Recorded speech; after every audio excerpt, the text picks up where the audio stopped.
Hey guys, so today you and I are going to talk about scalability. So let's get into it. So the question in question was, hi Frederick, how is the scalability of a software architecture evaluated? Well, uh, usually it comes down to whatever value system or current literature a set of architects, or well, it depends really on who's going to say or do what. Whoever is in charge is usually the one who does the evaluation, and everybody does it sort of a little bit differently. This is usually where I say that a a person who understands this is where a person who truly knows how to get things done will stand out from the people who don't really know what they're doing, or the talkers. The problem usually for the company is that it's going to be too late when they figure out which one is which. So depending on where you work, or depending on what sort of company you're dealing with, you will probably start to, I think you will start to notice a pattern before your career is done. And that is that you usually have two types of architects. You have, or like at the higher levels of software development, you have people who do the presentations, practically like all of like they facilitate meetings and they do a lot of presentations and they talk about practices, they talk about empowering teams, removing roadblocks, autonomy. They basically pick up whatever flavor of the month terms that you might hear about. And then you have the other category of developers who have like the real so-called like real seniors, who usually don't make as much of a splash, like they don't really talk about things or so forth, but they usually execute. They make things happen, or they design systems, or they build and code and so forth well into the later stages of their career. And so when you evaluate the scalability of the software system, it really comes down to who is doing the evaluation, who is at what perspective are you looking at, and what type of person are you dealing with, because usually their value system is going to be a fairly strong reflection on how the end system then gets designed and what considerations you are going to put into your architecture. Because the problem with saying, like, how do I evaluate the scalability is that there's so many factors to it. For example, scalability can be about performance. Scalability can be about security. Scalability can be about velocity, how fast can you develop. And that's like just velocity in of itself can mean many things as well, like how fast can you ship a specific feature for an individual team. Can you scale that up to multiple teams? How long does it take for teams to collaborate, or like what's the dependencies between the teams, because that also affects the net speed or the net velocity of your system. This is an enormously complicated problem with many aspects. All I can really tell you is sort of the way that I usually look at this sort of thing, and let's just stick to that, because there's like an entire industry, guys, of, as I said, people who will talk about this, who will give you every idea between here and the sun about how to do this. And then there are tons and tons of people who are just doing, as I said, the true seniors who like sit down and like make things. They may not necessarily be the best people for it, but they're going to start making an architecture. In many cases, you will find that a really large system, guys, doesn't have one master architect. You have departments of people, and in one department they are doing things like things in one way, in another department they're doing things in another way, etc., because this is literally how complicated it is to scale a really large system. It's like, segmenting. It would be like, even take the government, for example. Like, you have different departments that deal with different things related to your society, because the society is so gigantic and complicated that you can't just have one master person, or like one little group of people who's going to be like involved in everything. It's way too complicated. The thing that I usually look at when I'm involved in making architecture is, first and foremost, I usually look at two things. First and foremost, I look at the dependencies of, or like the ownership model of whatever we're doing, because ownership is, as I tell people, I've told people this many times, talent doesn't scale. And the fundamental truth about that is that if you have the idea that it doesn't matter who owns what, or if you just take a unit of a software developer and put them on a project, then you're screwed from the beginning. It's similar to if you force a person to do a job they don't want to do, they're going to do a shitty job, even if they might be very, very good at it. Like one silly analogy is that let's imagine taking Linus Torvalds or Uncle Bob or someone like that and forcing them to just do CSS all day long. They might be able to do it, but it's probably not going to be something that they're all that, they don't really enjoy doing it, for example. Silly example, but I hope you get what I'm saying.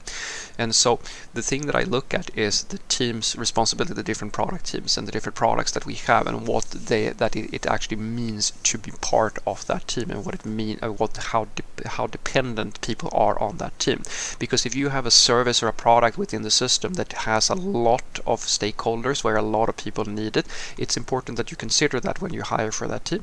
It's also important for you to think about that within the architecture, because the ideal state that you want to achieve is for maximum autonomy and collaboration between the different dependents. Because if you don't do that, then the velocity thing becomes a problem. Most companies care mostly about velocity of development and stability of the system. That you can basically take to the bank usually. Which means that if you want the velocity to be maintained, you need to make sure that people can work autonomously, or at the very least collaborate very closely with the people that they are dependent on. Because if you have one team that basically connects to everybody else, then they're not going to have time to help everybody else with all the things that they might need.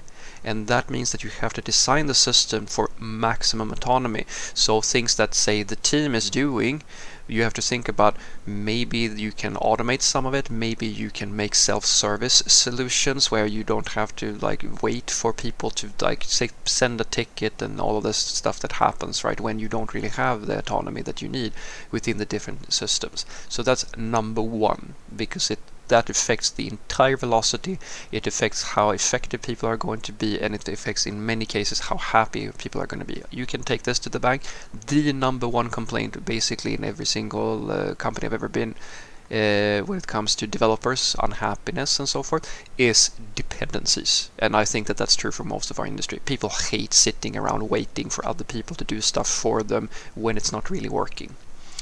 Second thing I look for is the segmentation of the domain. In other words, do you have clearly defined domains, and what functionality lives in what domain? The reason why I do that is because that is something that's very critical to keep the overall architecture simple, but it also something very critical for when you want to deal with things, let's say data architecture, or if you want to remove having a team, for example, creating a super service or something like that has a lot of arbitrary logic. Because one of the things that can very quickly happen if you don't have a clear domain of responsibility and what piece takes care of what part of this overall delivery process that you have, or all the different features, is that what can happen when big companies acquire smaller companies. You buy some third-party system that is designed without any real or any holistic thinking around the system that you have, and now you need to make those things work together, and all of a sudden you have these two different monolithic systems that are just trying to patch together integrations and sort of figure out who's going to be responsible for what, and very quickly you find a very nesty, very spider-webby dependency graph of different functions going around, and all of a sudden the architecture becomes very difficult for you to maintain. And you find out very quickly when this is happening, when basic features, basic functionality, where it literally becomes easier for you to make the users compromise their user experience, and staff and people who are working at your company have to be trained to do things in a certain way, because the system is so shittily designed, or the segmentation has gone so poorly that you can literally not do basic things like searching, sorting data, or just getting an overview of what's going on in the system. You can't do that because the systems are so fragmented that they don't have a clear purpose. They do a little bit of everything, all of them, and that means that you can't centralize responsibility in any one area. That's a very important part in order to create a scalable system. It's the same thing you do in a regular application, guys, where you create modules like a user area or a product area or a customer area, like whatever, right? But if you don't do that, all of a sudden all your files are living in the same space, and you mix like user logic together with product logic in the same class or stuff like that, and all of a sudden it's like super hard to know who's doing what's going on.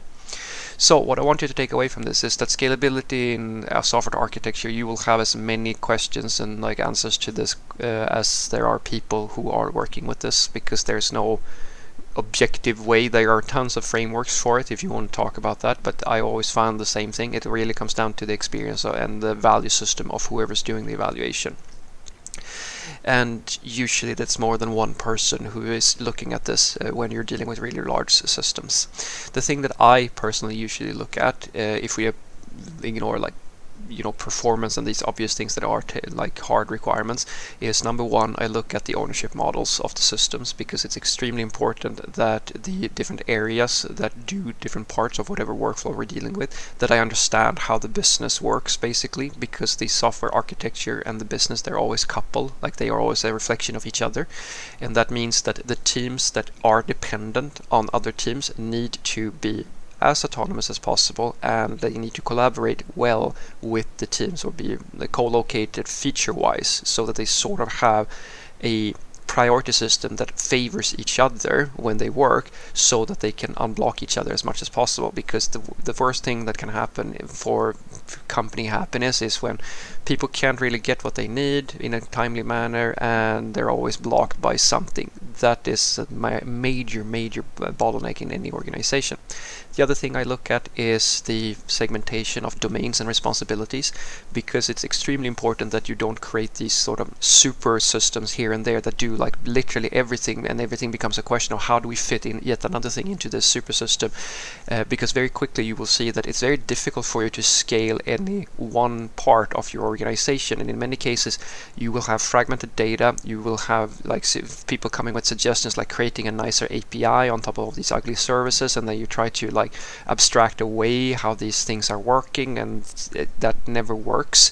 That's why a clean architecture where you have different systems that take responsibility for very clearly segmented areas of your domain is a very good investment to make. And that's why I try to look at those sort of things, like who is responsible for what as early on as possible, because that's going to set the tone for what everything else needs in the future. Like as I said with the API, you can put an API on a bunch of old really ugly systems, but that doesn't change the fact that they are working in a certain way, and you know that things are not going so well with this problem when you see that basic things such as searching, for example, or the sorting data, or getting things in, like if you have synchronization issues, or like you don't know if this data is new or old, or if it's reliable or not, all those uncertainties, these are that's what's going to happen when you just do that. Because even if you create a nice interface on top of it,